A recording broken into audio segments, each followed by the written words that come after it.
Let's talk about alignment in music. We can kind of measure alignment in terms of engagement and intention. And what I'd like to show in this little two-part chart is how, as you increase your engagement and intention, you also increase your alignment. So if music is the fuel for this process, let's start with low fuel and move all the way up to high octane and just see what we get, okay? You're going to realize that these terms are pretty familiar.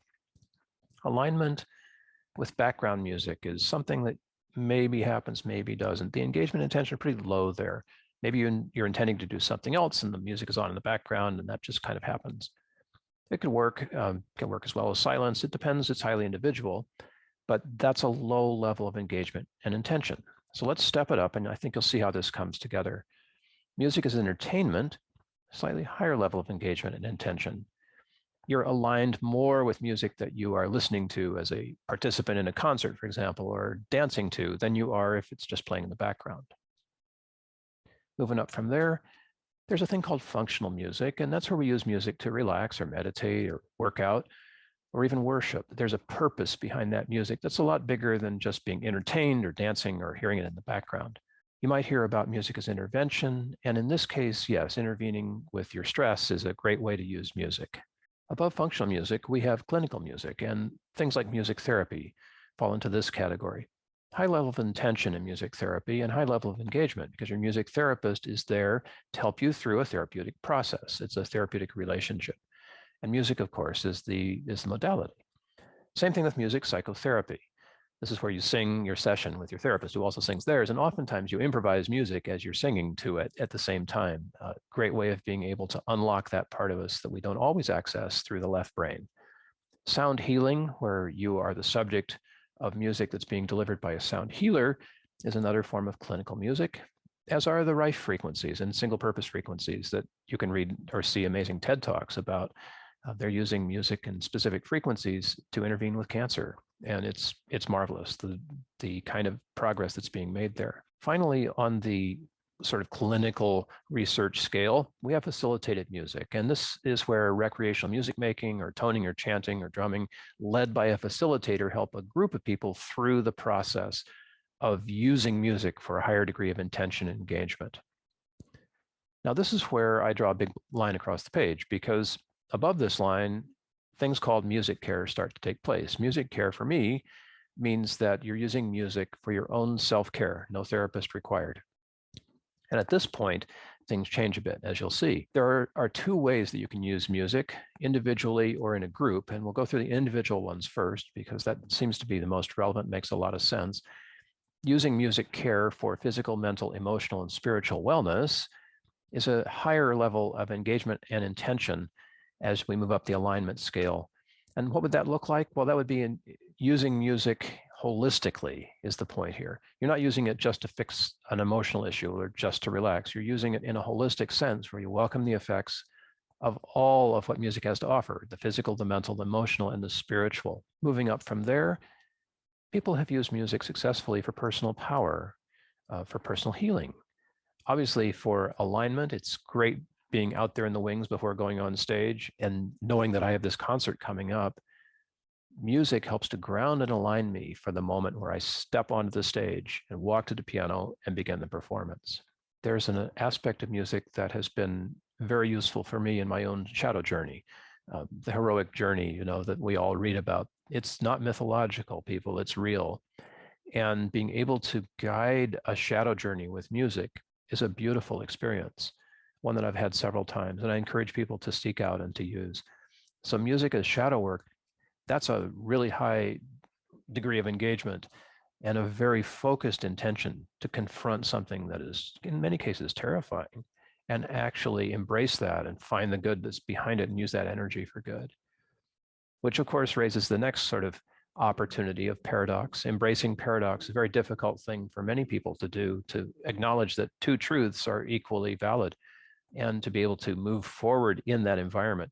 Music is a great way of being able to give us that opportunity and invitation and also shepherd us through the process, since obviously with music, we can feel more than one thing at once. And that kind of invitation is also the opportunity to consider more than one thing at once, to do more than one thing at once. And then, of course, on the spiritual side, there's that acceptance that plays into paradox. So that's just a little bit on the individual moving up the alignment scale. Let's look at the group side now. Group use of music for team wellness is amazing. I've had the privilege of being in front of many organizations, individuals, people who are in need of something just to keep going. And if you're in the social services world, team wellness is a high requirement for being able to show up and do the work that you do, because oftentimes there just doesn't seem to be any way of finishing the work, right? If you're dealing with homelessness or addiction. So team wellness, the use of music for that, is a very powerful aligning tool. You can move up the scale and actually use music for team building, where you have a diverse group of people who want to come together around a particular intention and engage purposefully in that. Music can bring that into a sense of instant community where you coalesce quickly around a project or an opportunity. We used to call these things fight songs, and I think still in college sports you can hear the fight songs that remain. But companies used to have actual team building songs like the IBM song or the Ford Motor Company song that were part of how the community came together instantly and focused their intention and engagement, aligning around their purpose. Moving up a little bit further, we can use music for conflict resolution. As I talked about with paradox and shadow work, music is a great way of being able to invite the presence of more than one perspective, oftentimes conflicting perspectives, and to be able to resolve them in a way that satisfies everyone is a beautiful function of music. Finally, up the scale of alignment is what I call S-Jedi, thank you to National University, and some people call DEI. But I think social justice, equity, diversity, and inclusion kind of puts our arms around the whole picture here, especially in light of the pandemic that's hit us worldwide and the awareness of social justice that's come as a result. So music is a great way of being able to help that engagement and intention around the opportunities in S-Jedi to focus and align for a purpose. Now, there's a little bit more to this, and I want to bring this into the room as well, because we've heard a lot recently about 3D consciousness. And I want to sort of equate 3D consciousness to where we've been up till now. All of these areas here below the music care line are areas where 20, 30 years ago, we didn't have too much evidence, but we do now, thanks to science and neuroscience. We're able to say a great deal about how and why all of these interventions with music, all these clinical aspects of music work. We're focusing here on things like Alzheimer's and memory care. A highly trained therapist, a credentialed music therapist, someone who has a clinical reason to be in a therapeutic relationship can use music in this way to help make a change, make a difference for their clients and patients. And the evidence is compelling around these things. Above the line, above what we are now calling 3D thinking, we move into these other opportunities as well. And does music work in these ways? Well, individual musicians can tell you that it does. Those who have experience using music for these purposes can tell you that it does. Science is still trying to figure out how to measure what we call spiritual wellness, of course. We have some metrics on things like appreciation and compassion, and we know that they work better than the opposites, for example, but we don't really have the kind of science that we got in the 3D world around clinical music applications. So when we're talking about the above the line, the music care that comes above the line, we're talking about a highly individual experience that has yet to be clinically measured. We all know where the research money goes. It goes to medicines. Music isn't really a medicine. But in this aspect of 5D, five-dimensional thinking, where we invite transformation and we invite self-awareness, this is getting into the world of new consciousness.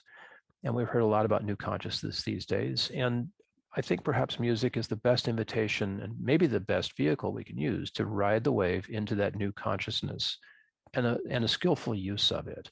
Not just knowing that it's out there and saying the words, but actually becoming, being, acting as if we fully understood what compassion is, fully understand what integrity is, fully understand what diversity and inclusion and equity really are. That's the new consciousness, and music is a great gateway to get there. I'd like to leave you with just one sort of thought about this, because it's hard to talk in that realm without mentioning religion, and certainly without mentioning spirituality. There are different terms for that. I used one, self-actualization. The Christian term for that 5D consciousness is kingdom. I think that's a beautiful word. And then transcendence is also one of the words that we've used to describe that invitation, that opportunity to really become aligned with the new thought, with the new consciousness. It's going to take us out of where we've come, thank you, 3D, into where we need to go, 5D. So that's what I've got. If you have any questions, feel free, email me, drop me a line, pick up the phone and call. I still answer my own calls and I like getting them. So I would love to be able to converse with you about this. Thanks so much and keep your music playing.